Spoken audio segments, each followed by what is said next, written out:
All right, we're back. Hey And we're guys. wearing, we're wearing the same clothes and we look exactly the same as we did last week, but that's not really the point. Today, we're going to talk about the intentional demise of homeopathy or naturopathic medicine, the rise of allopathic medicine after the introduction of uh, John D. Rockefeller, right? And he formed the American Medical Association, by the way. I don't know if we talked about that. So, and the idea that I guess many of us don't want to hear is that sick people is big business. And it is money drives our economy. And if we were to heal the world, a lot of people would be out of jobs and a lot of money. So I believe, I mean, my brother is a doctor. Doctors are beautiful humans. I know that those who enter into the system, most people, is for a desire to help, a desire to heal and be of service. What is concerning is the lack of access to information related to our body's ability to heal itself and the medicines available in the bounteous basket of nature. Yes. Yes. And that just like gets me all fired up as you're talking about it. I'm like, we have everything we need to live happy, healthy lives full of vitality and wellness. And if you haven't checked out part 1, please go back and check that out, where Julie and I share a little bit of our own experiences of healing ourselves, or just the really powerful messages that we learned, the lessons we've learned through different and instead of calling them illnesses or disease, we like to call them just messages from the body, communication from the body saying, hey, something is out of balance, something's not working the way it needs to be working. What can we do here? So if you haven't checked that out, listen. And then today we're going to jump into a little bit of how the history of the medical industry in America has shaped our understanding of what health is, who has authority over our health, and what our options are when it comes to treating these quote unquote illnesses. And then at the end of today, we're going to share some of our favorite homeopathic remedies. Julie's got a beautiful, it's like a little magical medicine cabinet. I've got some of my own favorites that I use on a daily basis. And just to get you started down your own homeopathic path, because as Julie said, the earth has everything we could possibly need. Our body has everything we need to be healthy. And it's really empowering when you start to just, tap into these ideas, beliefs, and earth applications. It's so cool to know that we have access to everything we need. Yes. And a lot of these remedies work on a much more subtle level. So that is, I think, part of reframing our mindset around what wellness looks like, because it's going to be different. If you have a pounding headache and you take a Tylenol, you're going to see results usually immediately. Versus if you take a more homeopathic route, it's going to be maybe on a more subtle level. It might take longer time. So just we're going to share some of this history to help us reframe, why we think about medicine the way we do. Well, and understand when the body's expressing something that we call illness or experiences illness, it has taken years and years and years to develop and to present that expression of disease. And the idea that we go to a doctor, they write a drug, and oh my God, if the drug isn't working in a day or two, you're like, this isn't working, which is hysterical. Yeah. I mean, it's hysterical. That's so true. So we're going to take today all the way back to the turn of the century. with a man named John D. Rockefeller. You've probably heard of him.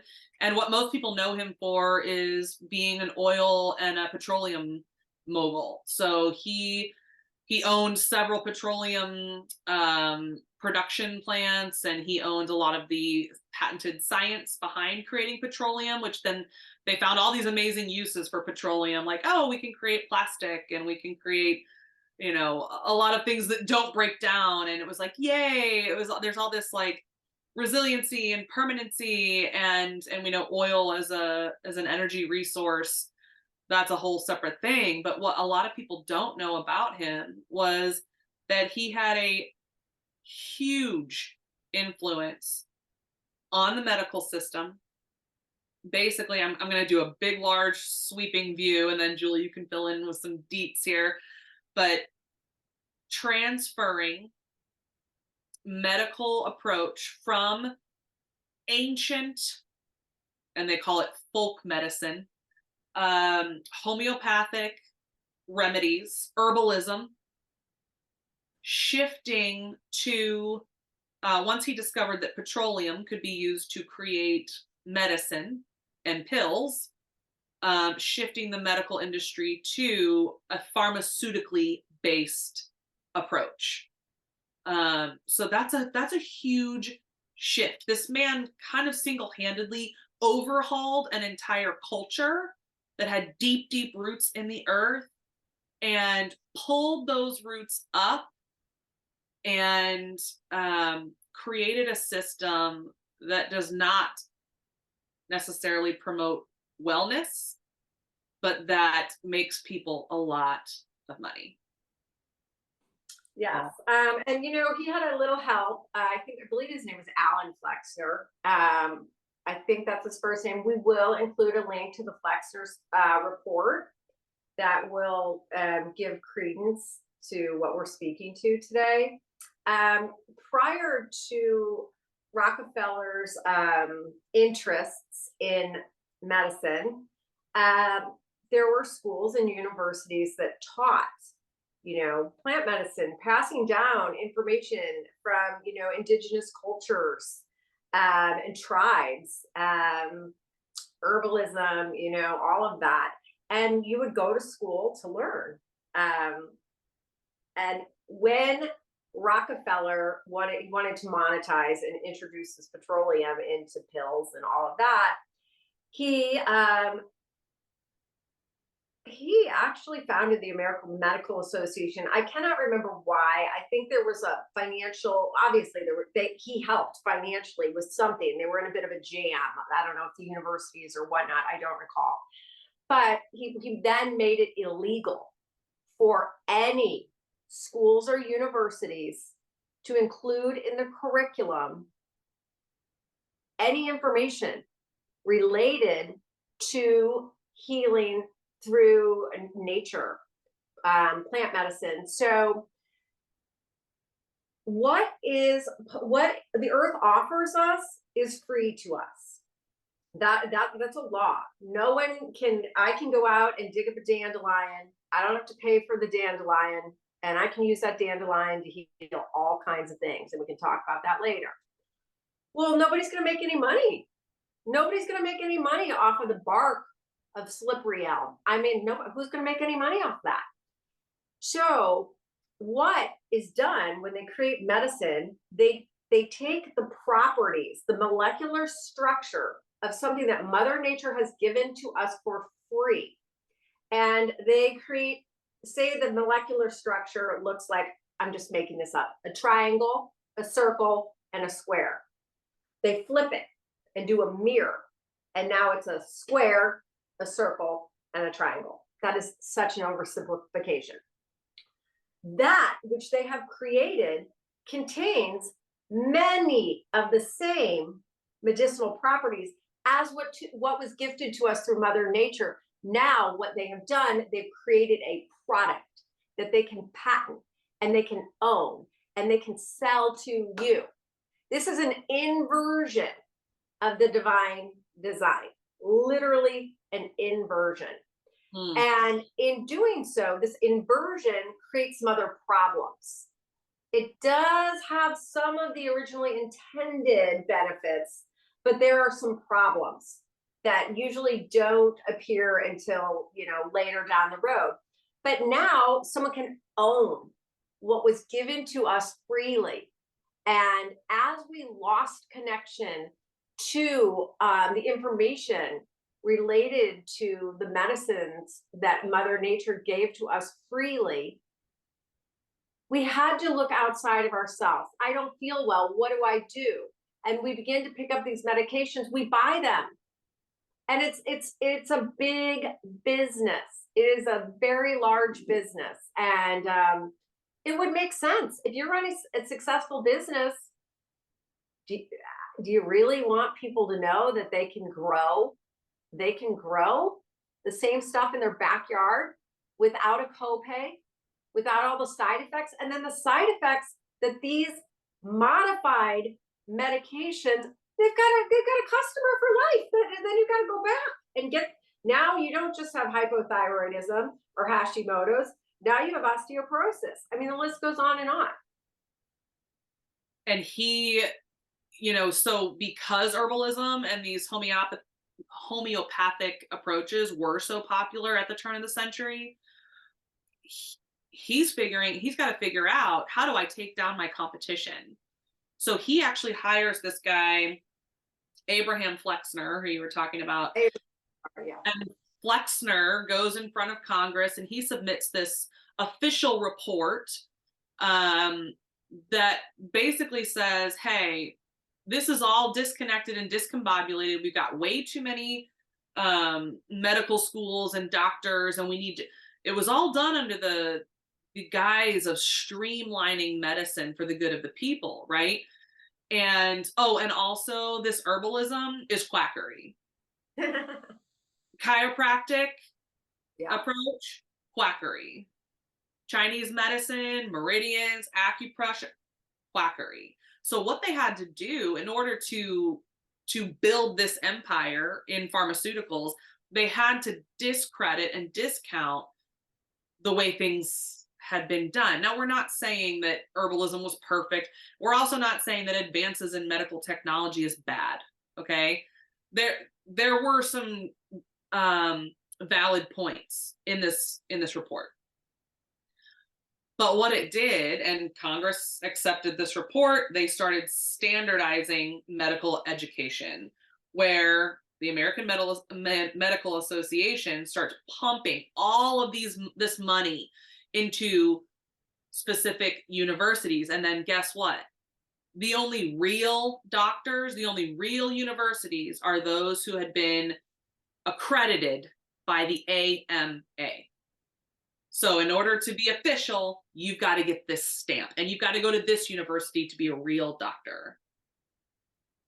Not run by any kind of medical expert in any way, shape, or form, but by a billionaire mogul.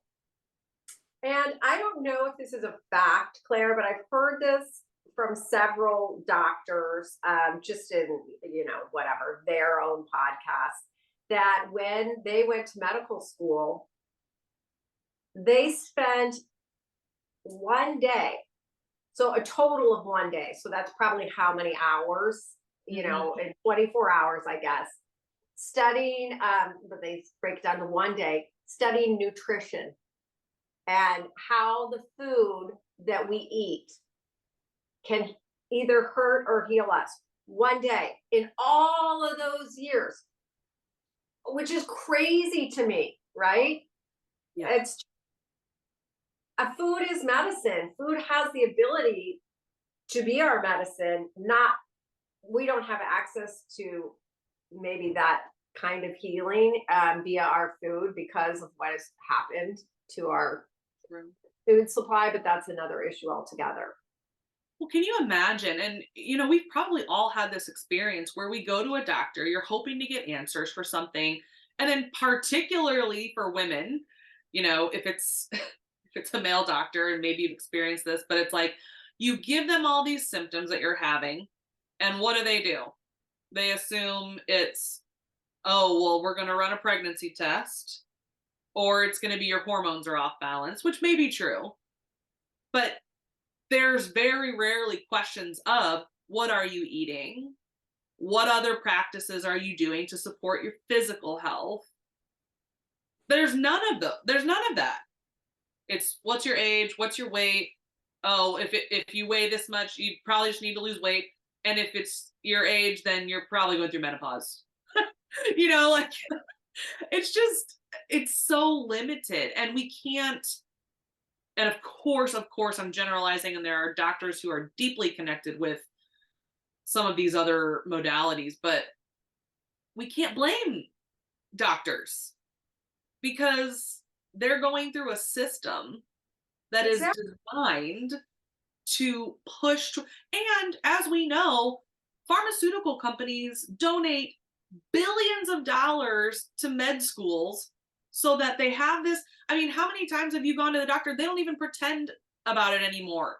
I've been to multiple psychiatrists who would say, "Oh, and we have a new deal with this pharmaceutical company, and they'd really like us to use this, so we're trying this one." Like they don't even beat around the bush about it anymore. And it's like, oh, so it's not even the best thing for me necessarily. It's because you've got to deal with them and you get money every time you prescribe this prescription.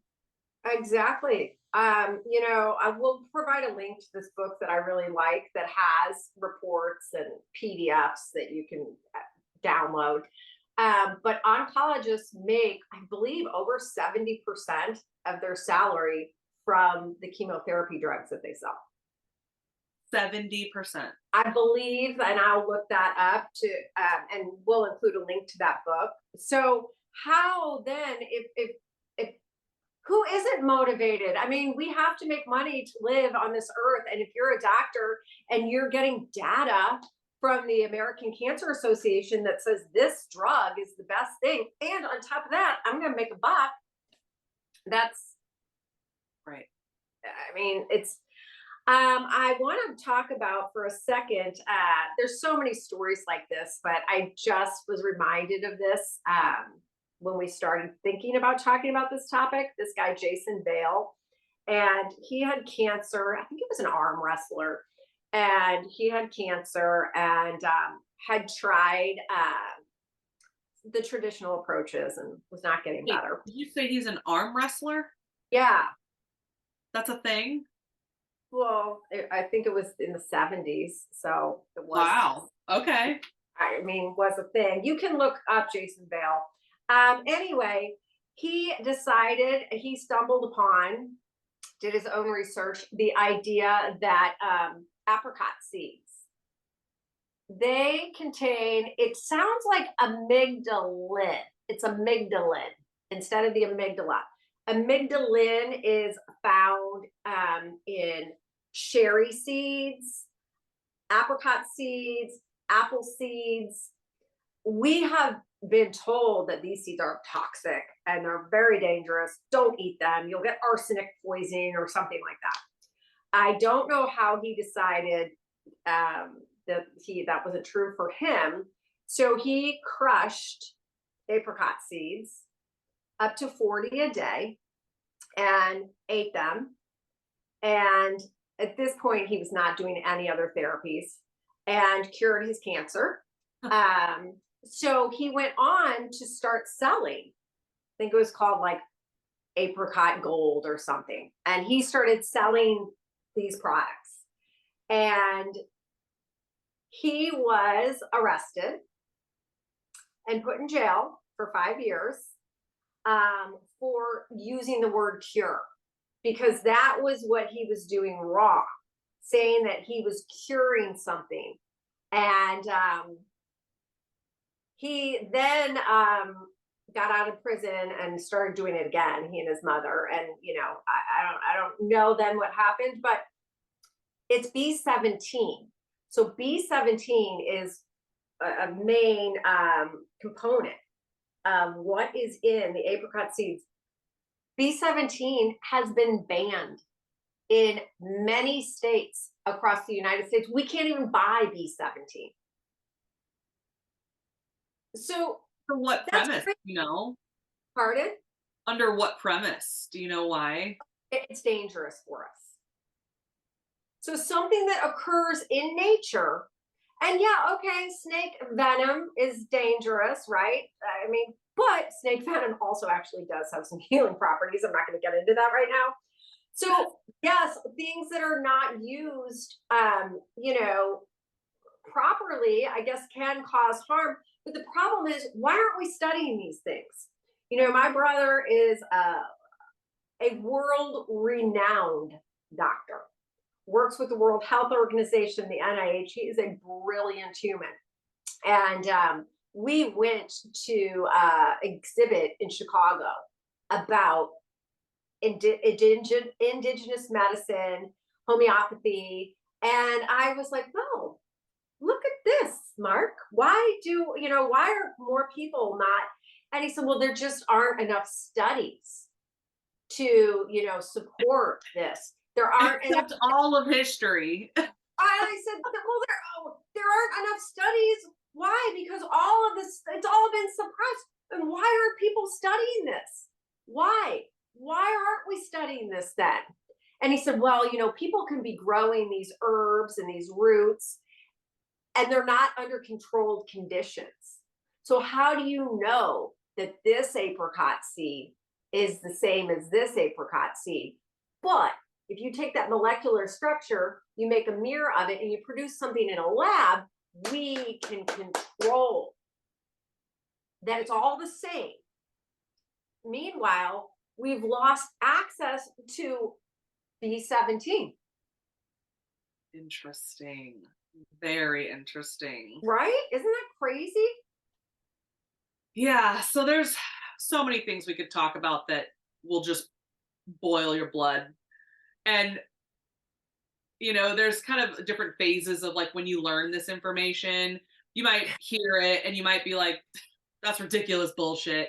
And then you might dig a little more and be like, what? I mean, like finding out we can't get B17. That's like, then you experience the rage of like, oh, the sickness in my world is designed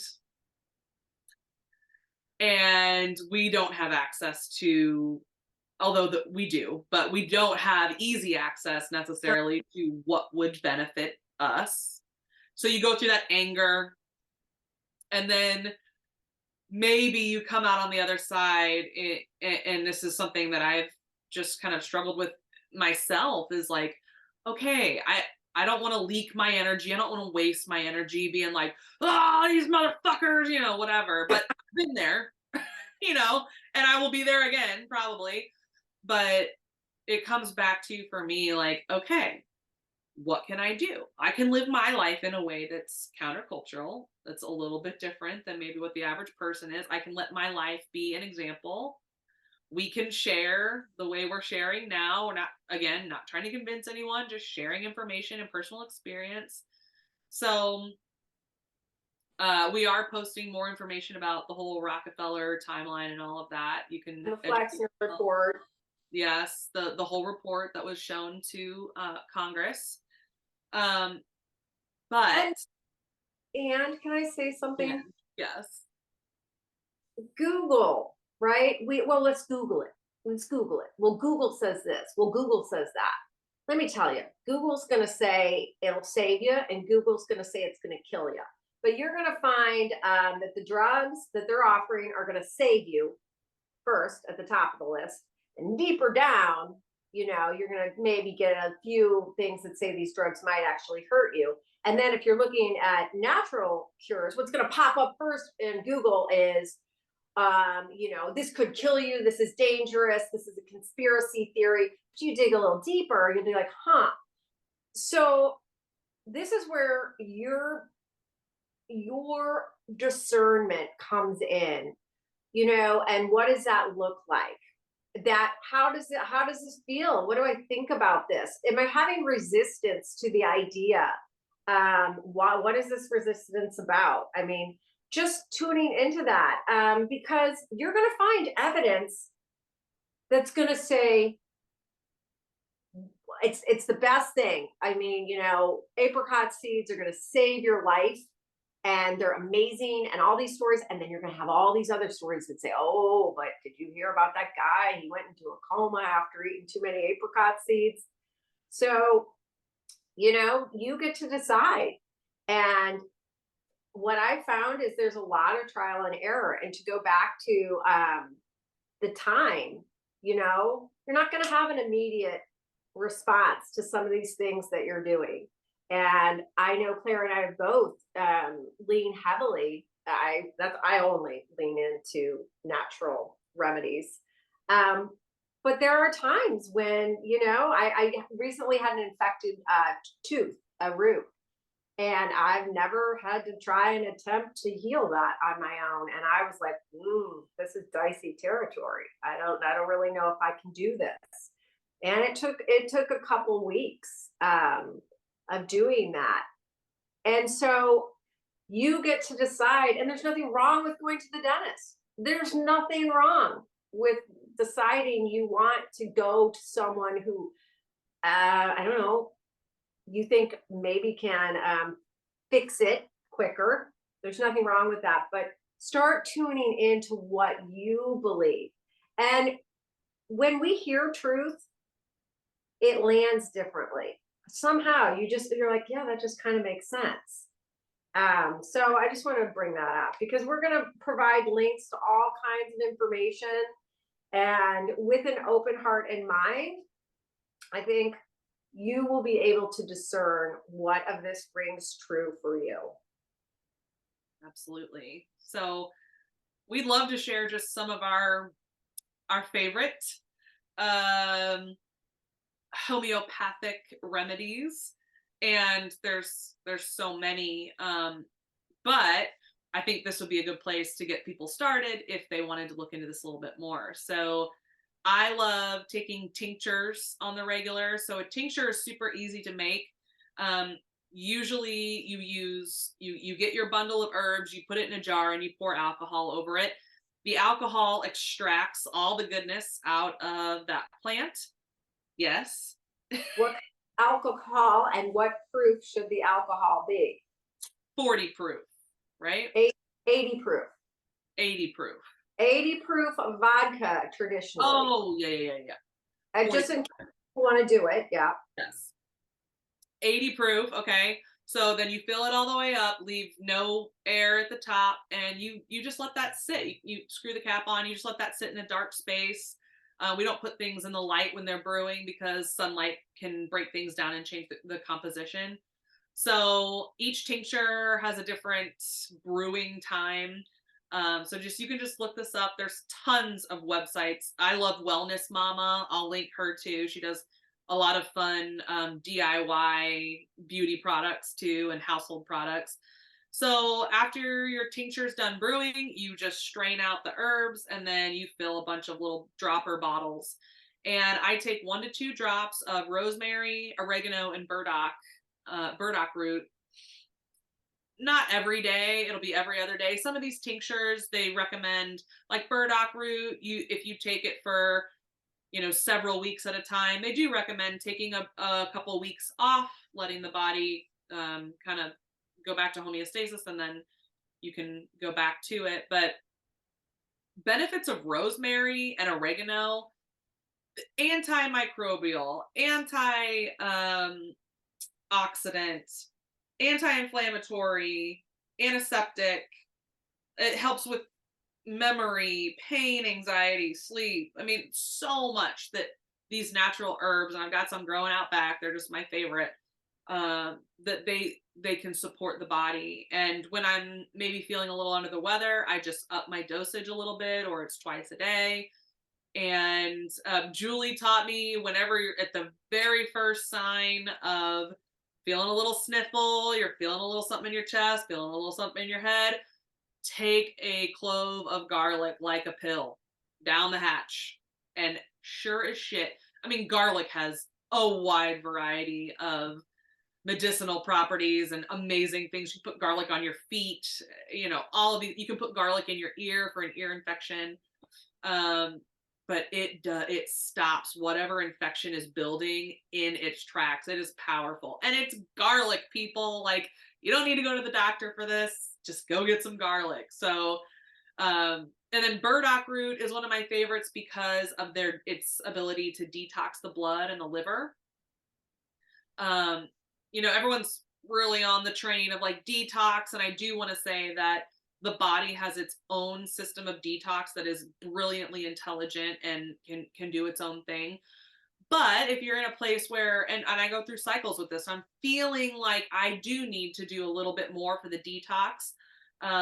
Burdock root is a great place to start for that. I also love my shake in the morning. I make a shake with orange juice, bananas, cilantro all day, every day. I'm so, so sorry if you're one of those people who cilantro tastes like soap. That like breaks my heart for you.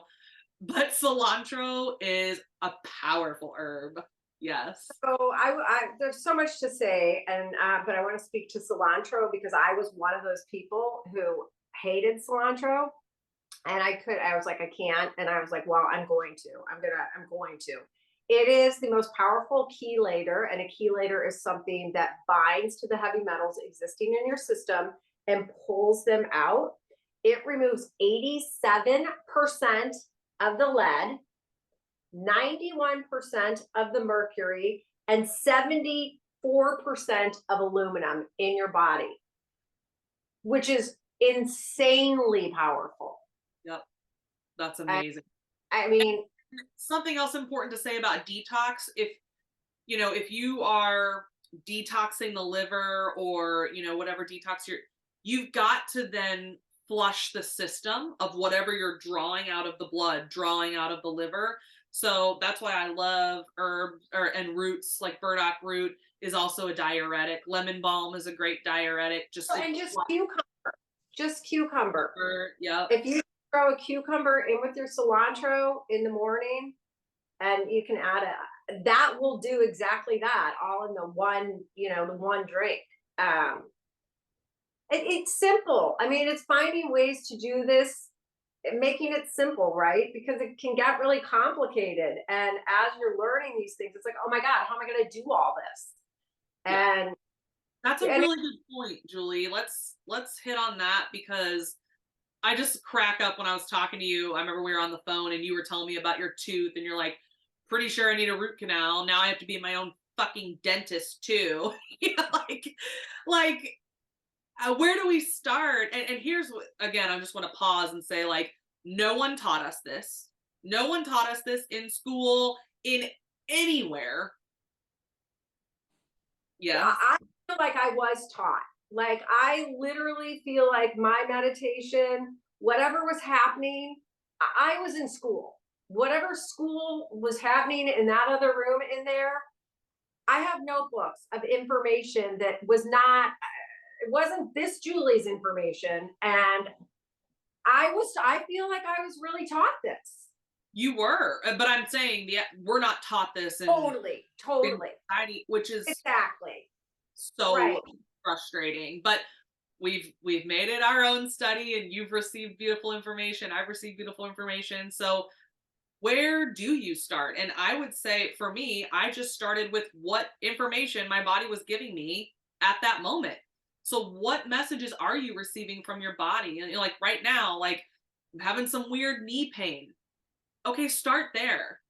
Like, what can you do naturally with herbal remedies that would help with knee pain? Well, it's probably about inflammation. Guess what? Everything I just mentioned helps with inflammation in the body, so whatever your body. There's so much to say, and I kind of wrote some notes, because I don't want to miss, and I will miss things.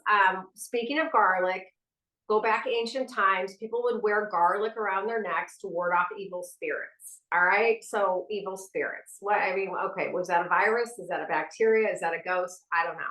But when I had, my tooth situation going on, I literally just bit down on a clove of garlic right between where I could feel it. And I just kind of let it sit there. I also used oregano. I used rosemary. I used ivermectin. What else did I do? I did 741, which is a frequency, and you can get those frequencies on Spotify. They clear infection. So I just played that round the clock. I did Reiki, gave myself Reiki. I did a mouthwash that I made with hydrogen peroxide, and rosemary and oregano, and did that. I did a salt rinse every day, until it all went away. But I want to talk about so many things because it's just, it's crazy to me. First of all, we don't have enough salts in our diet. We don't have enough natural salts. So let's start with the basics. Nothing against that lady with the umbrella in the blue thing, that blue container, but get yourself some Celtic salts or Redmond's real salts. Salt is needed as a conductor of electricity in our body. All right. So we're electrical beings. The signals are sent with the help, the aid of these salts. And we think about our diet. It's like, oh, reduce your salts. You can't have too much salt. Well, we don't want the salts that, you know, we get on our freaking potato chips or whatever you guys are eating. I don't really know. But if you want to slice up some potatoes and you want to dust those with some ghee, maybe don't use the oils that you've been using, some ghee, and put some salts on there. That's going to help you. Put a pinch of salt in your water in the morning with lemon. Put some lemon, a little lemon. Not iodized salt. That's not what we're talking about. Salt. So cancer cannot live in an alkaline system. Most of us, our systems are too acidic at this point. So I have pH test strips and they're upstairs next to my toothbrush, and I don't do it every day, but every now and then I just spit in the morning right when I wake up to make sure I'm in that sweet spot, which is about 7.2 or 7.4. There's just a little color indicator. You're just going to look for like a little bit of a pea green on that strip. If you're pea green, you're good to go. If you're waking up and you're a little bit too yellow, it's a sign. Your system's acidic. Things happen in an acidic environment that you don't want. First thing you can do about that, a little salt, a little lemon in your water in the morning. It seems counterintuitive because you're like, wait, a lemon is acidic. No, it will have an alkaline, your body will have an alkaline response to that. So that's super basic. Okay. You start getting Claire's knee. I would, same thing. Okay. Inflammation, right? So you can do whatever chelators and whatever else you're doing, boosting things with anti-inflammatory properties. To get rid of the pain, get some white camphor oil. You know, it's amazing. I always have white camphor oil, and put that with little jojoba oil, almond oil, rub that on. That's going to take the pain away. It's gonna calm it right down. And there are just so many things. Your child wakes up with a sore throat. They're coughing. What are you going to do about that? All right. If it's someone who can't gargle, you can actually make pineapple popsicles. The bromelain in pineapple is 5 times more effective than cough syrup. And they just start sucking on that. I mean, there's so many. I get so excited because the healing exists. My brother-in-law had this like rash on his hand, and you know, information came in about the mallow root and using this mallow root. It's fantastic. Juniper berries can do so much. You can get juniper berries and do what Claire did, put them in your 80% vodka, and the vodka extracts the flavonols from the juniper berry, and oh my god, it's an anti-spasmodic, an anti-rheumatoid, an anti-inflammatory. I could just go on and on. Hydrochloroquine, which helps with colds, flu, viruses. You get 4 oranges, 4 lemons, 4 grapefruit, and 4 bottles of diet tonic, because you don't want the sugar. Tonic has quinine in it.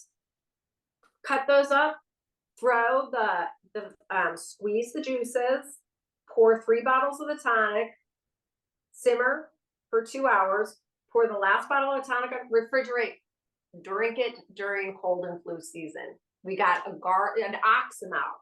Oxymel means acid with honey. You can look up oxymels. I am going to do a garlic honey oxymel. You just put all the garlic cloves in. You can put a little bit of apple cider vinegar or just straight honey. Get your honey from local honey, I would, or Manuka honey that you believe in. Pour it over, screw the lid on your jar, put it in your refrigerator. You start feeling something, take a little. I'll eat the whole garlic, but if your kids won't, give them a spoonful of that honey. Boom. This stuff works. I have not had a cold. I have not had anything other than, some skin cancer and, a tooth, and, with some contusions from crashing into a wall. I have not had a virus. I haven't had anything in going on 7 years now. And that is not because I'm some superhero. It's because I lean into all of this stuff for support. I'm very passionate about this. You just like gave so many gems there. And I will just say, if anyone is looking for specific guidance with these remedies, booking a session with Julie you come away with so much knowledge and information that's deeply practical. So I just want to say that too. And beyond like even remedies, there are practices that we can do to keep a big thing to think about is our lymph system. Okay, our lymph system is directly tied with our immune system, and the lymph system kind of looks like a series of like rivers and tributaries going largely like down the armpit, coming down our neck, and from here to here is 80% of our lymph system. It also meets in like our groin area, but the lymph system is not like the blood where it's got a pump. We have to move the fluid, interstitial, I can't remember what the fluid is called. It's just lymph fluid. We have to move it ourselves. And some of the best ways to do that, you can do a lymph massage on yourself. And our lymph is very close to the surface of the skin. So it's really just like gentle, like feather-like brushing movements. Some people use like a dry brush. If you've ever seen that, dry brushing over your whole body is really good to get circulation moving. Again, and I don't think we've mentioned this, Julie, but when disease occurs, it's usually because of something gets stuck, something gets stymied. There's not a flow happening. And so Chinese medicine is really good about keeping that flow of energy going. So another thing that I like to use is breath work. And breath work is, Would you explain about brushing? When you say brushing, where would one get the brush? Do they brush towards the heart or away from the heart? Where do they start? Just so we're giving them some practical tips. Yeah, so I actually got my brush off of Amazon. You could just type in dry brush, and it's just a little circle with a handle on it. And it is you brush your body dry. And I start with my foot, and I work my way up. You want to brush towards your heart center. And this isn't hard strokes; it's just gentle strokes. And then afterwards, I like to put oil on my body because creating that hydration in the skin also supports the circulation. And so going back to breath work, when we use the breath, so many things are happening, not just with our circulation, but it helps detox our blood. Also with certain breath practices, we do arm movements, and they can look a myriad of different ways, but what that's doing is creating flow in our lymph system.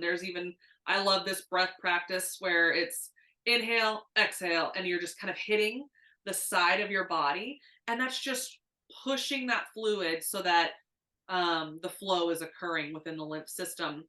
This is one you can do in the shower. You can just take your fingertips and you can thump your thymus.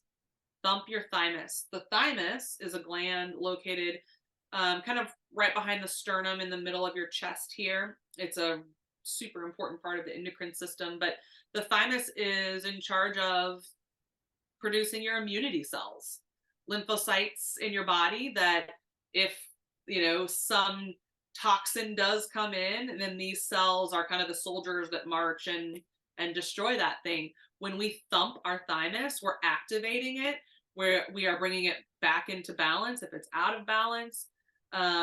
So these are just some like very basic daily things that I do to promote good immunity and immunity health. And just to activate that chi, that vital life force energy. It's just and I give you shit about breath work. I'm like, we have to work at everything. You can also stimulate your lymphatic system. I have a mini trampoline and I like to just bounce around on it like a nerd when I like play some songs and like I'm jumping up and down, and sometimes I like to jump off it and see if I can land somewhere. I mean, because truthfully, it all gets to be a lot, right? It's like, and that's why I say silly things like making popsicles or whatever, even my selenium, which we need for our brain health and detoxing. So you can have Brazil nuts, but you should eat 3 a day, but they actually taste like shit. So it's like, I'll turn that into a nut butter and like add a teeny, like making things fun too. So, finding that balance between what we're saying, these practical tools, tips, practices, and finding a way to make it work in your life so that you enjoy it. You're inspired by it. It doesn't feel like we're talking about illness right now. But as you can see, like I'm fucking excited. I'm jazzed up about it. Like, because it can be really fun and super empowering. So yeah, sorry, Claire. I mean, yeah, not sorry. Claire's giving amazing information, right? But I'm personally, I can't remember all the things I'm supposed to do now. I'm supposed to do so many things, right? I mean, do I have enough green tea? Did I do this?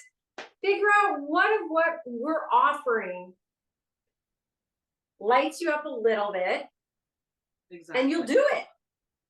And I will just say, like, certain plants or roots or remedies, if it's for you and you're at least observing and you're tuned in, it will jump out at you. When I first read about burdock root, I was like, yeah, I need this. Like, I don't know why. I'm sure there's a science behind why my body needs burdock root, and I might not need it forever.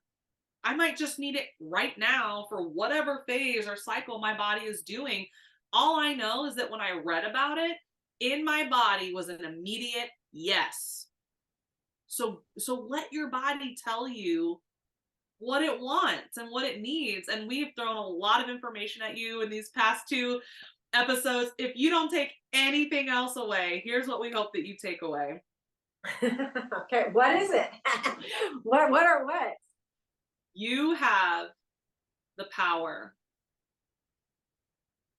to care for and heal your body to live a life full of health, wellness, joy, pleasure, all of the above.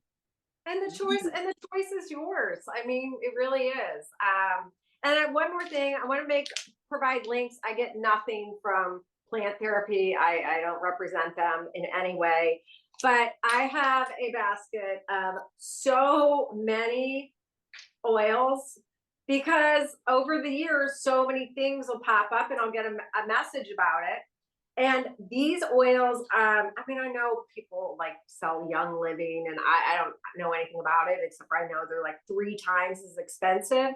And I did some research and these are really affordable essential oils that will, oh my God, take care of so many things. So many things. Bug bites. If you get bug bites, you can put a little tea tree oil on. You bang your leg and you think you're going to get a bruise, put a little helichrysum on there. I mean, so much cool stuff.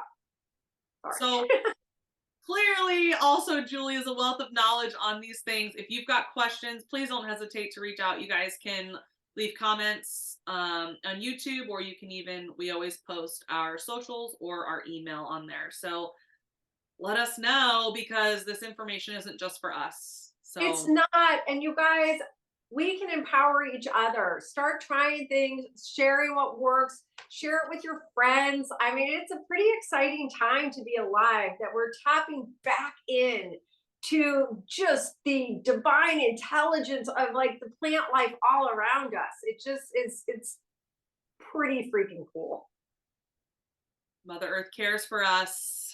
Yes, she does. All right. I love you. Love you all. Be well, be healthy. Yes.